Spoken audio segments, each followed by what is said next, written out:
అందరికీ నమస్కారం.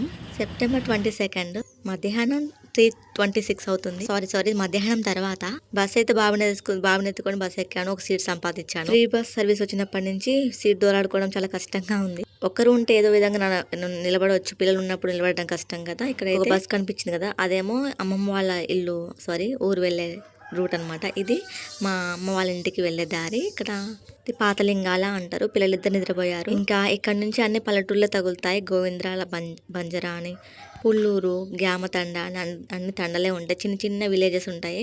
రూట్ కూడా ఒక బండి వెళ్ళే దారే ఉంటుంది. నెక్స్ట్ ఎదురుగా ఒక బండి వస్తే వెళ్ళడం కష్టము. పెళ్లి కాకముందు ఎక్కడ కూర్చున్నా ఓకే, పెళ్ళైనాక మాత్రం ఒక విండో సీట్ ఉండాల్సిందే. ఇంకా పాపనైతే కిటికీ పక్కన కూర్చోబెట్టాను. నేను బాబుని ఎత్తుకొని కూర్చున్నాను. వాడు నిద్రపోతుంది, అది కూడా నిద్రపోతుంది. అమ్మ అయితే వచ్చింది తీసుకెళ్ళడానికి. అమ్మ వెనక సీట్ లో కూర్చుంది. నేను మాకు సీట్ ఆపుకున్నాను కానీ అమ్మకైతే సీట్ దొరకలే. సగం దూరం వచ్చాక అమ్మ కూర్చుంది. Please like, share, comment, subscribe. Thanks for watching. మరో మంచి వీడియోతో